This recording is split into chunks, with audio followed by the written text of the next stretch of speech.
बिस्मिल्लाहिर्रहमानिर्रहीम। Biology MCQ series chapter 2 में खुशामदीद। Dear students, इस चैप्टर में से देखते हैं कौन कौन से एमसीक्यूज आपके डिफरेंट बोर्ड्स के डिफरेंट एग्जाम्स में आ चुके हैं या आगे आ सकते हैं। तो टॉपिक वाइज स्मार्ट सिलेबस के मुताबिक इंपॉर्टेंट एमसीक्यूज देखते हैं। पहला टॉपिक इंट्रोडक्शन टू बायोकेमिस्ट्री। इसका पहला एमसीक्यू देखिए जो लाहौर बोर्ड 2016 और बहावलपुर बोर्ड 2014 में आ चुका है। The percentage of water in bacterial cell is about, कि बैक्टीरियल सेल के अंदर पानी की परसेंटेज कितनी होती है। आपको अच्छी तरह इल्म है कि बैक्टीरियल सेल और मैमेलियन सेल दोनों में पानी की परसेंटेज 70% होती है। तो ऑप्शन डी दुरुस्त हुआ। इसको अच्छे तरीके से जहन में रख ले, 70%। अगला एमसीक्यू भी इसी परसेंटेज के रिलेटेड है जो डीजी खां बोर्ड 2018 में आ चुका है। The percentage of RNA in bacterial cell is, bacterial cell के अंदर आरएनए की परसेंटेज कितनी होती है? 6%। ये दो परसेंटेजेस तो बोर्ड के डिफरेंट एग्जाम्स में आ चुकी है, लेकिन आपको ये टेबल अच्छे तरीके से याद होना चाहिए। उसने पानी और आरएनए का तो पूछा, लेकिन इसके अलावा वो प्रोटीन पूछ सकता है, वो कार्बोहाइड्रेट्स पूछ सकता है, वो लिपिड्स पूछ सकता है। तो आपको ये टेबल बहुत अच्छे तरीके से ज़हन-नशीं रहना चाहिए। इसमें से कोई भी परसेंटेज आ जाए, आपको पता होना चाहिए कि उसकी बैक्टीरियल सेल या के मैमेलियन सेल में कितनी परसेंटेज है। इट्स ओके, इस टेबल को बहुत अच्छे तरीके से याद कर लें। अगला एमसीक्यू देखिए जी।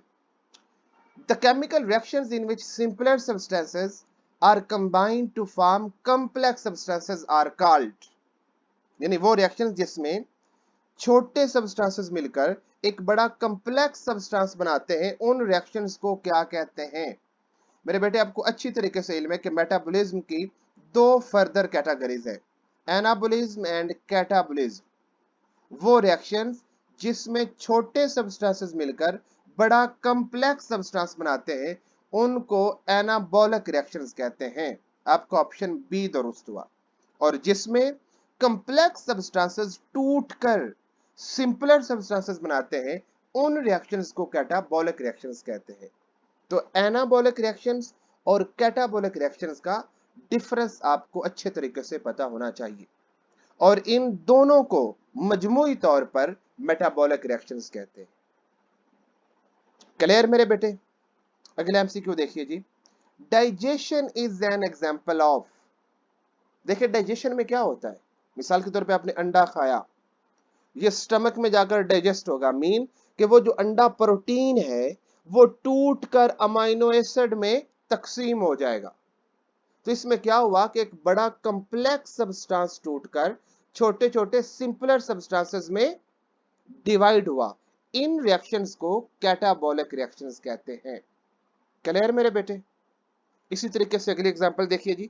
Photosynthesis is an example of, अब फोटोसिंथेसिस में क्या होता है? कार्बन डाइऑक्साइड और वाटर मिलकर ग्लूकोज बनाते हैं। अब इसमें कार्बन डाइऑक्साइड एक सिंपल सब्सटेंस है, ये भी सिंपलर सब्सटेंस है, वाटर भी। ये दोनों सिंपलर सब्सटेंसेस मिलकर एक बड़ा कम्प्लेक्स सब्सटेंस बनाते हैं, दैट इज ग्लूकोज। तो ऐसे रिएक्शंस को एनाबॉलिक रिएक्शंस कहते हैं। सो photosynthesis is an example of metabolic reactions. Clear मेरे बेटे? ये एग्जांपल्स अच्छे तरीके से जहन में रहने चाहिए। इस तरीके से एक और एग्जांपल इसी से रिलेटेड देखिए। Which one serves to build macromolecules, Sahiwal board 2019 में आया है कि इन चारों में से कौन सा सब्सटेंस ऐसा है जो मैक्रोमोलिक्यूल्स बनाने में मदद करता है? स्टार्च, ये ऑलरेडी मैक्रोमोलिक्यूल है। सेलुलोज भी मैक्रोमोलिक्यूल है, केराटिन भी मैक्रोमोलिक्यूल है। सो ग्लूकोज एक ऐसा सब्सटेंस है जो स्टार्च भी बनाता है, जो सेलुलोज भी बनाता है। यानी ये दोनों बड़े मॉलिक्यूल्स बेसिकली किससे मिलकर बने होते हैं? ग्लूकोज से मिलकर बने होते हैं। सो ग्लूकोज एक ऐसा मॉलिक्यूल है जो मैक्रोमोलिक्यूल्स बनाने में सर्व करता है। आपका ऑप्शन बी दुरुस्त हुआ। क्लियर मेरे बेटे? अगला एमसीक्यू जी हम इंपॉर्टेंस ऑफ वाटर में से देखते हैं। इंपॉर्टेंस ऑफ कार्बन आपके स्मार्ट सिलेबस का हिस्सा नहीं है। गुजरांवाला बोर्ड 2019 में ये क्वेश्चन आया कि human tissue contain about 20% water in, कि इंसानों के अंदर ये कौन से सेल्स हैं जिनमें 20% वाटर होता है? Bone cells, brain cells, kidney, skin cells. तो आपकी किताब में ये क्लियरली बताया गया है कि बोन सेल्स के अंदर 20% वाटर होता है। आपका ऑप्शन ए दुरुस्त हुआ। अब आपको ये ज़हन में रहना चाहिए कि क्वेश्चन ऐसे भी आ सकता है कि 20% वाटर किस में पाया जाता है, या वो पूछ सकता था कि बोन सेल में कितने परसेंट वाटर पाया जाता है। तो ये दो चीजें आपको याद रहनी चाहिए, 20% और बोन सेल्स। क्लियर? अगला एमसीक्यू भी जी इसी परसेंटेज से रिलेटेड है। Human tissue contains about 85% water in brain cells, option B. तो ये भी दोनों तरीकों से याद होना चाहिए, 85% वाटर इन ब्रेन सेल, या ब्रेन सेल्स में कितने परसेंट वाटर, 85%। तो ये दोनों तरीकों से क्वेश्चन आ सकता है। अगला एमसीक्यू देखिए जी, ये देखो बोर्ड में 3 मरतबा आ चुका है।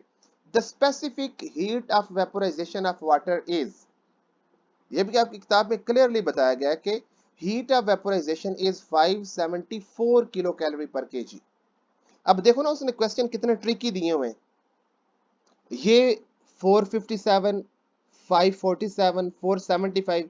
अब ये थोड़ा सा ट्रिकी और कंफ्यूजिंग है, तो आपको ये अच्छे तरीके से ज़हन में रहना चाहिए, 574। क्लियर? ये फिगर अच्छे तरीके से याद कर लो, 574 kilo calorie per KG. Clear मेरे बेटे? अगला एमसीक्यू देखते हैं जी, which of the following substances are insoluble in water, इनमें से कौन सा सब्सटेंस है जो पानी में सॉल्युबल नहीं है? पोलर सॉल्युबल होते हैं, आयनिक सॉल्युबल होते हैं, नॉन आयनिक सॉल्युबल होते हैं। ये नॉन पोलर सब्सटेंसेस ऐसे हैं जो पानी में सॉल्युबल नहीं है, तो ऑप्शन डी दुरुस्त हुआ। इट्स ओके मेरे बेटे। तो ये इंपॉर्टेंस ऑफ वाटर के इंपॉर्टेंट एमसीक्यूज अच्छे तरीके से याद कर ले। अगला देखें जी, water works as temperature stabiliser due to having high, ये कौन सी प्रॉपर्टी है जो टेम्परेचर स्टेबलाइजर के तौर पे एक्ट करने में पानी की मदद करती है? आयोनाइजेशन ऑफ वाटर, इसका टेम्परेचर स्टेबलाइजर से इतना ताल्लुक नहीं है, सॉल्युबिलिटी का नहीं है, सॉल्वेंट प्रॉपर्टीज का नहीं है। तो हीट कैपेसिटी ऐसी प्रॉपर्टी है वाटर की जिसके नतीजे में पानी टेम्परेचर स्टेबलाइजर के तौर पे एक्ट करता है, यानी ये काफी सारे टेम्परेचर को, हीट को एब्जॉर्ब कर लेता है, जिसकी वजह से ये टेम्परेचर स्टेबलाइजर के तौर पे एक्ट करता है। अगला एमसीक्यू देखिए जी, at which temperature the concentration of each of hydrogen ions and hydroxyl ions in pure water is about 10 raised to power -7 moles per litre, कि कितने टेम्परेचर पर पानी के अंदर हाइड्रोजन और हाइड्रोक्सिल आयंस की कंसंट्रेशन इतनी होती है। यह भी आपकी किताब में क्लियरली बताया गया है, 25 डिग्री सेंटीग्रेड। तो 25 डिग्री सेंटीग्रेड पर पानी के अंदर हाइड्रोजन और हाइड्रोक्सिल आयन की तादाद 10 raised to power -7 moles per litre होती है। तो ये वो मोल्स की तादाद भी पूछ सकता है, टेम्परेचर भी पूछ सकता है, और आयंस भी पूछ सकता है। तो ये तीनों कीवर्ड्स आपको याद होने चाहिए। अगला एमसीक्यू जी कार्बोहाइड्रेट्स में से देखते हैं। कार्बोहाइड्रेट्स भी आपकी स्मार्ट सिलेबस में बहुत रिड्यूस कर दिया गया है, तो इसमें से देखते हैं कौन कौन से इंपॉर्टेंट एमसीक्यूज एक्सपेक्टेड है। The percentage of carbohydrates in a bacterial cell is, वही टेबल फिर आ गया। तो इसमें देखो कि बैक्टीरियल सेल के अंदर कार्बोहाइड्रेट्स की तादाद कितनी है, कितनी परसेंटेज है? 3%। क्लियर? तो आपका ऑप्शन सी दुरुस्त हुआ। क्लियर मेरे बेटे? अगला एमसीक्यू देखते हैं, विच of the following is a primary product of photosynthesis. ये देखो जी, फोटोसिंथेसिस हो रही है। फोटोसिंथेसिस में कार्बन डाइऑक्साइड और वाटर मिलके क्या बना रहे हैं? Glucose. Glucose is a primary product of photosynthesis, और आपको इल्म है कि glucose is a carbohydrate. Glucose क्या है? कार्बोहाइड्रेट। तो आपका ऑप्शन कौन सा दुरुस्त हुआ? Option D. क्लियर मेरे बेटे? अगला क्वेश्चन देखते हैं जी, ये एंट्री टेस्ट 2016 में आया है। The compounds which on hydrolysis yield polyhydroxyaldehyde or ketone subunits are। तो ये डेफिनेशन है कार्बोहाइड्रेट्स की कि carbohydrates are polyhydroxyaldehyde are the compounds which are hydrolysis yield polyhydroxyaldehyde or ketone subunits are carbohydrates। Carbohydrates या बजाते खुद पॉलीहाइड्रोक्सीएल्डिहाइड और कीटोन होते हैं या बड़े मैक्रोमोलेक्यूल जो हाइड्रोलाइज होने पर ये सब्सटेंस दे उन्हें कार्बोहाइड्रेट्स कहते हैं। तो कार्बोहाइड्रेट्स की ये डेफिनेशन अच्छे तरीके से ज़हन में रख लें।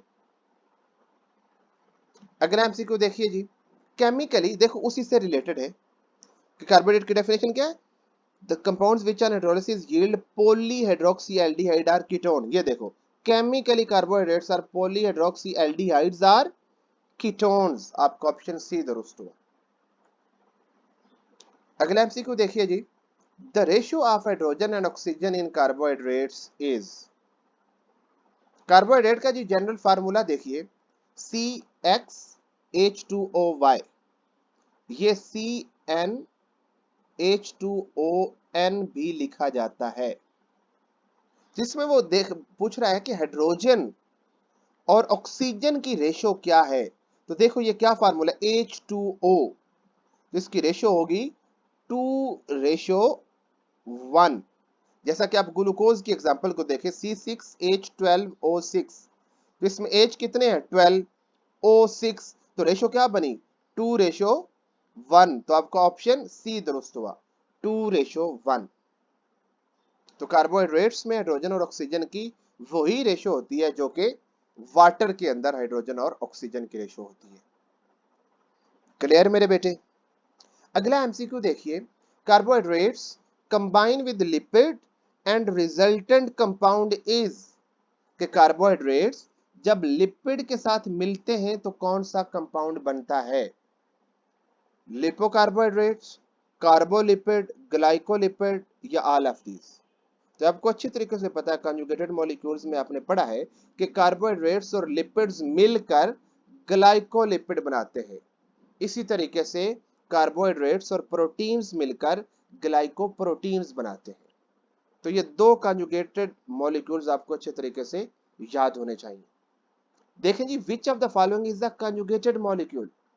इनमें से कौन सा मॉलिक्यूल कंजुगेटेड है। अभी मैंने आपको बताया कि ग्लाइकोलिपिड कार्बोहाइड्रेट और लिपिड मिलकर बनाते हैं, ग्लाइकोप्रोटीन कार्बोहाइड्रेट और प्रोटीन मिलकर बना रहे हैं। तो ये दोनों क्या है कंजुगेटेड मॉलिक्यूल। सो आपका ऑप्शन डी दुरुस्त हुआ। कंजुगेटेड मॉलिक्यूल्स उन मॉलिक्यूल्स को कहते हैं जो दो डिफरेंट कैटेगरीज के मॉलिक्यूल्स के मिलने से बनते हैं। जैसे कार्बोहाइड्रेट अलग कैटेगरी है, प्रोटीन अलग कैटेगरी है, ये दोनों मिलते हैं जो ग्लाइकोप्रोटीन बनता है उसे कंजुगेटेड मॉलिक्यूल बोलते हैं। और इसी तरीके से ग्लाइकोलिपिड भी कंजुगेटेड मॉलिक्यूल है। याद रहेगा मेरे बेटे। आगे हम देखते हैं जी, the covalent bond between two monosaccharides is called. ये भी कई मर्तबा बोर्ड के एग्जाम में आ चुका है। ये देखें, एक ग्लूकोज है, ये भी ग्लूकोज है, इनके दरमियान जो बांड बन रहा है इस बांड को ग्लाइकोसिडिक बांड कहते हैं। तो आपका ऑप्शन सी दुरुस्त हुआ। नेक्स्ट हम मूव करते हैं अगले टॉपिक की तरफ, दैट इज लिपिड्स। लिपिड्स में से पहला MCQ, the percentage of lipids in a mammalian cell. देखा बार बार इस परसेंटेज में एमसीक्यूज आ रहे हैं ना। तो लिपिड्स की मिकदार मैमेलियन सेल में कितनी है 3%। कितनी। तो आपका ऑप्शन सी दुरुस्त हुआ। क्लियर मेरे बेटे। The percentage of lipids in a mammalian cell is 3%। अगला एमसीक्यू जी, lipids store double amount of energy as compare to carbohydrates due to having higher proportion of. किस वजह से लिपिड्स कार्बोहाइड्रेट्स की निस्बत दुगनी एनर्जी स्टोर करते हैं। This is due to CH bond. CH bond is considered as potential source of energy और CH bond की मिकदार लिपिड्स के अंदर कार्बोहाइड्रेट्स की निस्बत तकरीबन दुगनी होती है। मिसाल के तौर पर ये देखिए, ये जी ग्लूकोज है, इसके अंदर ये H है CH, यहाँ पे C है और इसके एक तरफ H एक तरफ OH है। अब इसमें ये जितने भी कार्बन, इनमें देखो एक तरफ H है और दूसरी तरफ OH है, एक तरफ H है दूसरी तरफ OH है। जबकि लिपिड के अंदर देखो, ये जो फैटी एसिड है, इसमें इन कार्बन के दोनों तरफ देखो H लगे हुए हैं, यानी इसमें CH बांड हर कार्बन के साथ दो दो हैं, इसमें CH बांड एक एक है। तो इसकी निस्बत अगर देखो तो इसमें कार्बन हाइड्रोजन बांड्स की तादाद डबल है। That's why it stores double amount of energy as compared to carbohydrates. तो ये शार्ट क्वेश्चन के तौर पे भी पूछा जाता है कि why lipids store double amount of energy as compared to carbohydrates. तो आपको पता होना चाहिए it is due to higher proportion of CH bond because CH bond is a potential source of energy. Clear मेरे बेटे? अगला एमसीक्यू जी, which is present in exoskeleton of insects. Waxes is present in exoskeleton of insects. Clear मेरे बेटे? ये याद रहेगा। Next हम मूव करते हैं जी प्रोटीन्स की तरफ। प्रोटीन्स में से देखते हैं कौन कौन से इंपॉर्टेंट एमसीक्यूज आ सकते हैं। पहला एमसीक्यू देखिए जी, फैसलाबाद बोर्ड 2015 में ये क्वेश्चन आया था, the most abundant organic compounds in mammalian cell is. Mammalian cell में सबसे ज्यादा अबंडेंट कंपाउंड कौन सा पाया जाता है? प्रोटीन। कौन सा? प्रोटीन। लेकिन यहां पे देखो, यहां पे अबंडेंट तो वाटर है जो कि 70% है, प्रोटीन तो 80% है। तो मेमेलियन सेल में प्रोटीन कैसे ज्यादा पाया जाता है? तो ये थोड़ा सा कंफ्यूजिंग क्वेश्चन है, तो आपने कंफ्यूज नहीं होना। देखो क्वेश्चन में लिखा हुआ है the most abundant organic compound. So protein is organic compound, water is not organic compound. So आपका ऑप्शन बी दुरुस्त हुआ। ठीक है, ऑर्गेनिक कंपाउंड सबसे ज्यादा प्रोटीन ही पाया जाता है। कितने परसेंट? 80%, 18%। और ड्राई मैस के एतबार से मोर देन 50% प्रोटीन पाई जाती है। अगला एमसीक्यू देखिए जी, डीजी खान बोर्ड 2015 में आया है, the amino acids are mainly different from each other due to type and nature of। ये जी जनरल स्ट्रक्चर देखिए अमाइनो एसिड का, ये इसका सेंट्रल अल्फा कार्बन है, इसके एक साइड पर कार्बोक्सिल ग्रुप है, एक साइड पर अमाइनो ग्रुप है, एक साइड पर हाइड्रोजन है, और ये इसका आर ग्रुप है। जितने भी अमाइनो एसिड्स हैं उन सब के अंदर ये जो चीजें हैं चारों, ये सेम होती हैं। जितने भी अमाइनो एसिड हैं उनमें ये चारों चीजें सेम हैं। They only differ with R group. Amino acid में जितने भी अमाइनो एसिड है सिर्फ आर ग्रुप के डिफरेंट की वजह से अमाइनो एसिड की कैटेगरी बदल जाती है। बाकी ये चारों चीजें उनके अंदर एक जैसी होती हैं। तो amino acids are mainly different from each other due to the type and nature of R group. आपको ऑप्शन ए दुरुस्त हुआ। अमाइनो ग्रुप भी सब में होता है, कार्बोक्सिल ग्रुप भी सब में होता है। क्लियर मेरे बेटे? अगला एमसीक्यू जी, in glycine, glycine is an amino acid, उसमें आर की जगह पर क्या होता है? ये जनरल स्ट्रक्चर में ये जो आर है ग्लाइसिन के अंदर, इसके अंदर एच होता है। ये देखो आर की जगह पे क्या है? एच। ये सिंपलेस्ट अमाइनो एसिड है। जबकि एलानिन में इस आर की जगह पर CH3 होता है। तो ये दो अमाइनो एसिड आपकी किताब में दिए गए, इनको याद रखना है, ग्लाइसिन और दूसरा एलानिन। ग्लाइसिन में आर की जगह H होता है, एलानिन में आर की जगह CH3 होता है। तो आपके एमसीक्यूज में आर की जगह पे क्या होगा? Hydrogen. In glycine R is hydrogen. Okay मेरे बेटे? अगला एमसीक्यू देखिए जी, number of amino acids that have been found to occur in cells and tissues are। इन सेल्स के अंदर total number of amino acids कितने हैं? 170। आपका ऑप्शन बी दुरुस्त हुआ। आपकी किताब में क्लियरली बताया गया है कि 170 अमाइनो एसिड्स होते हैं, जिनमें 25 अमाइनो एसिड्स प्रोटीन्स बनाने में इन्वॉल्व होते हैं, और उन 25 में से भी जो ज्यादातर अमाइनो एसिड्स प्रोटीन बनाते हैं उनकी तादाद है 20। तो ये तादाद अच्छे तरीके से याद रहे। अगला एमसीक्यू देखिए जी, most proteins are made up of, देखो अभी मैंने बताया ज्यादातर प्रोटीन जो अमाइनो एसिड बनाते हैं उनकी तादाद सिर्फ 20 है, यानी 20 टाइप्स के अमाइनो एसिड्स हैं जो ज्यादातर प्रोटीन्स बनाते हैं। ठीक है, अगला क्वेश्चन देखिए जी, डिजिकॉम बोर्ड 2016 में आया है, amino acids are linked to each other by, दो अमाइनो एसिड्स के दरमियान जो बॉन्ड बनता है वो आपको सबको पता है। ये देखें, एक वाटर का मॉलिक्यूल निकला और इसके नतीजे में ये जो कार्बन नाइट्रोजन बॉन्ड बन रहा है, this bond is known as peptide bond. इसे क्या बोलते हैं? Peptide bond. आपका ऑप्शन सी दुरुस्त हुआ। क्लियर मेरे बेटे? दो अमाइनो एसिड के दरमियान जो बॉन्ड बन रहा है वो पेप्टाइड बॉन्ड है। अब हर दफा वो ऐसे नहीं पूछते कि इस बॉन्ड का नाम नहीं पूछते, सम टाइम वो ऐसे पूछ लेते हैं, ये देखो ये क्वेश्चन, कि peptide bond is uh, peptide bond कौन से दो एटम के दरमियान बनता है, एलिमेंट्स के दरमियान बनता है। तो ये देखो, एक तरफ कार्बन है और एक तरफ नाइट्रोजन है, तो ये कार्बन और नाइट्रोजन के दरमियान बन रहा है। So peptide bond is basically a carbon nitrogen link. तो आपका ऑप्शन बी दुरुस्त हुआ। क्लियर मेरे बेटे? अब एमसीक्यूज देखिए जी, the molecule formed by two amino acids is called, ये एक अमाइनो एसिड है, ये दूसरा अमाइनो एसिड है, ये पेप्टाइड बॉन्ड के जरिए आपस में जुड़े, तो जुड़ने के बाद ये जो एक बड़ा मॉलिक्यूल बन गया, इसे क्या कहते हैं? दिस इज अ डाइपेप्टाइड, क्योंकि इसमें दो अमाइनो एसिड्स हैं। इसी तरीके से जब ये एक पूरी चेन बन जाएगी तो इसे पॉलीपेप्टाइड कहेंगे। क्लियर मेरे बेटे? अगला एमसीक्यू देखिए जी, the number of sequence of amino acids along a polypeptide chain is called dash structure of a protein। इन चारों स्ट्रक्चर्स ऑफ प्रोटीन में कौन सी स्ट्रक्चर है जिसमें सिर्फ अमाइनो एसिड्स की सीक्वेंस और नंबर को मद्देनजर रखा जाता है? That is primary structure of protein.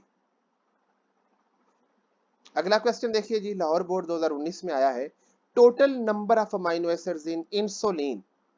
ये आपको पता है कि इंसुलिन के अंदर दो चेन्स होती हैं, एक चेन के अंदर 21 अमाइनो एसिड आपको नजर आ रहे हैं, दूसरी चेन के अंदर 30 अमाइनो एसिड नजर आ रहे हैं, तो ये टोटल मिलके कितने बनाते हैं? 51 अमाइनो एसिड। आपका ऑप्शन सी दुरुस्त हुआ। तो वो ऐसे भी पूछ सकता है कि टोटल अमाइनो एसिड कितने, या वो इन चेन्स में से अलग अलग भी पूछ सकता है, एक चेन में 21 है और दूसरी में 30 है। ये आपको अच्छे तरीके से याद होना चाहिए। क्लियर? इसी तरीके से आपकी किताब में एक और प्रोटीन दी गई है, हीमोग्लोबिन, उसके अंदर total number of amino acids कितने हैं? याद रहे, जिस तरह इंसुलिन के अंदर दो चेन्स हैं, हीमोग्लोबिन के अंदर 4 चेन्स हैं। कितनी चेन्स हैं? 4, 2 अल्फा और 2 बीटा। अल्फा के अंदर 141 एक के अंदर और 141 दूसरी के अंदर, बीटा के अंदर 146 एक के अंदर और 146 दूसरे के अंदर, तो ये सारे मिलके कितने बनते हैं? 574। ऑप्शन सी दुरुस्त हुआ। कितने अमाइनो एसिड बने? 574। ये देखो ये कितना कंफ्यूजिंग वो दे रहा है, 547, 457, 574। तो आपका ऑप्शन क्लियर होना चाहिए। कौन सा ऑप्शन है? 574। हीमोग्लोबिन में टोटल अमाइनो एसिड की तादाद मेरे बेटे कितनी होती है? 574। याद रहेगा बेटे ये।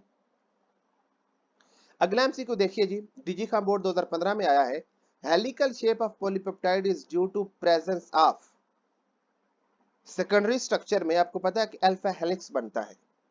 ये देखो आपको हेलिक्स नजर आ रहा है। इस हेलिकल शेप को मेंटेन रखने के लिए किस बॉन्ड की जरूरत होती है? आपको नजर आ रहा है कि इनके बीच हाइड्रोजन बॉन्ड्स हैं जो इस हेलिकल शेप को मेंटेन रखते हैं। तो आपका ऑप्शन कौन सा दुरुस्त हो? Option B, hydrogen bonds. Hydrogen bonds are responsible for the maintenance of helical shape of polypeptide chain. It's okay मेरे बेटे।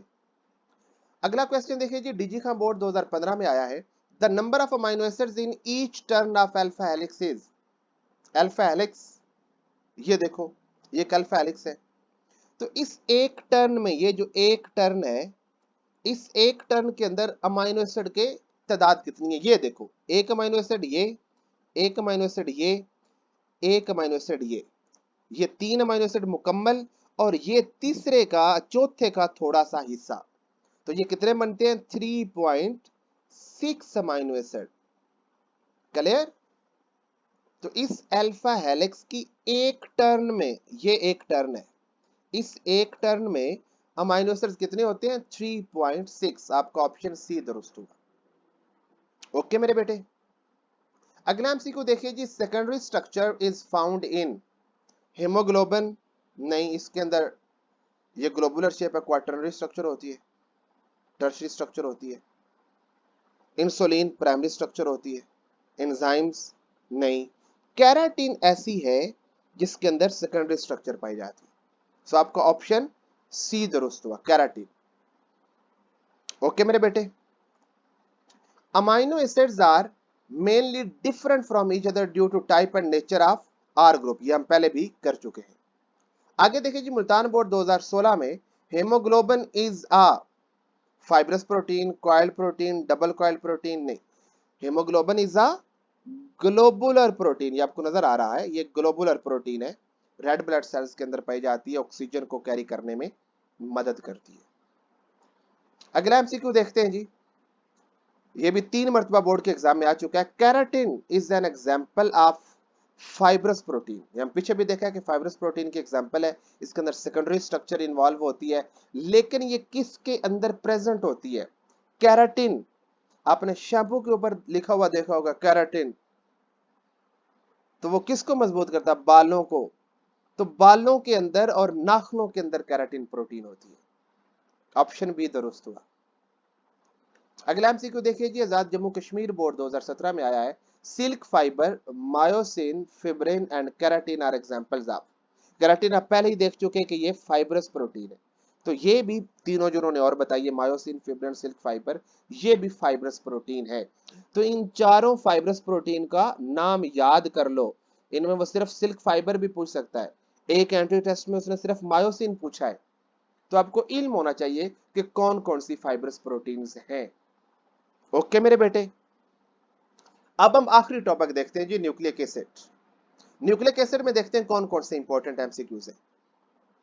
विच of the following is not component of nucleotide. आपको पता है कि जिस तरीके से प्रोटीन अमाइनो एसिड से मिलकर बनते हैं, इसी तरीके से न्यूक्लिक एसिड न्यूक्लियोटाइड से मिलकर बनते हैं। क्लियर? किससे मिलकर बनते हैं? न्यूक्लियोटाइड से। अब वो पूछ रहा है कि इनमें से कौन सा सब्सटेंस ऐसा है जो न्यूक्लियोटाइड का कंपोनेंट नहीं है, न्यूक्लियोटाइड का यूनिट नहीं है। तो सबसे पहले न्यूक्लियोटाइड की जनरल स्ट्रक्चर देखें कि इसके अंदर बेसिकली 3 कंपोनेंट होते हैं, नाइट्रोजनस बेस, पेंटोज शुगर और फास्फेट ग्रुप। ये 3 इसके कंपोनेंट्स आप अच्छे तरीके से याद करें। How many components of nucleotides? 3। Number 1 pentose sugar, nitrogenous base, phosphate group. तो अब आपने बताना है कि कौन सा नहीं है।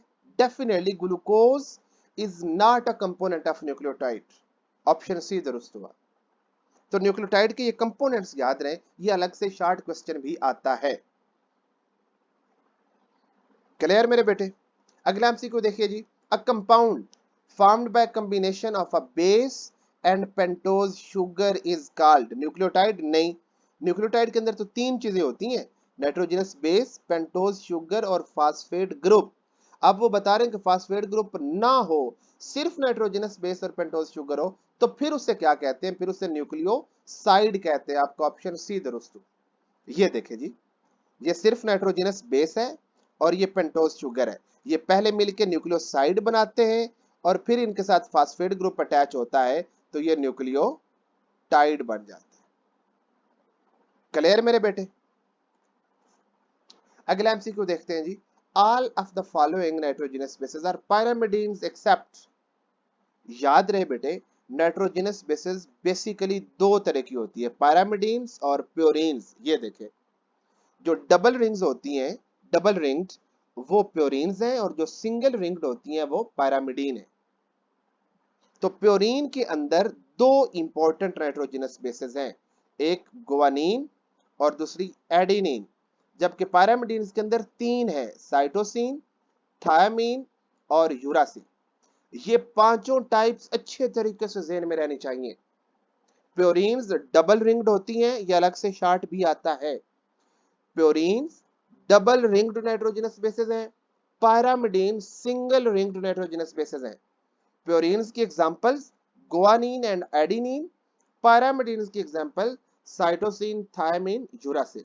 तो क्वेश्चन ये है कि इनमें से कौन सी पायरामिडीन नहीं है? यूरासिल पायरामिडीन है, साइटोसिन पायरामिडीन है, थायमिन पायरामिडीन है, तो एडेनिन एक ऐसी बेस है, आपका ऑप्शन बी, जो पायरामिडीन नहीं बल्कि प्योरीन है। आपका ऑप्शन बी दुरुस्त हुआ। ओके मेरे बेटे, इसी तरीके से वो यहाँ पर प्योरीन पूछ सकता है, वो किसी भी तरह से क्वेश्चन कर सकता है। तो अगर आपको ये बेसिक दोनों टाइप्स और इनकी पांचों एग्जांपल्स याद होंगी, तो आप किसी भी तरह से एमसीक्यू आएगा इससे रिलेटेड, आप अच्छे तरीके से अटेम्प्ट कर सकेंगे। क्लियर मेरे बेटे? तो ये एमसीक्यूज बहुत अच्छे तरीके से याद कर लें, ये बहुत बेसिक लेवल्स पर बनाए गए हैं। इनको बार बार देखें, ज़हन नशीं कर लें, ताकि एमडी कैट में भी आपके ये काम आ सके। अल्लाह ताला आपको ढेरों कामयाबियों से नवाजे। अपना बहुत सारा ख्याल रखिएगा मेरे बेटे। अल्लाह हाफिज।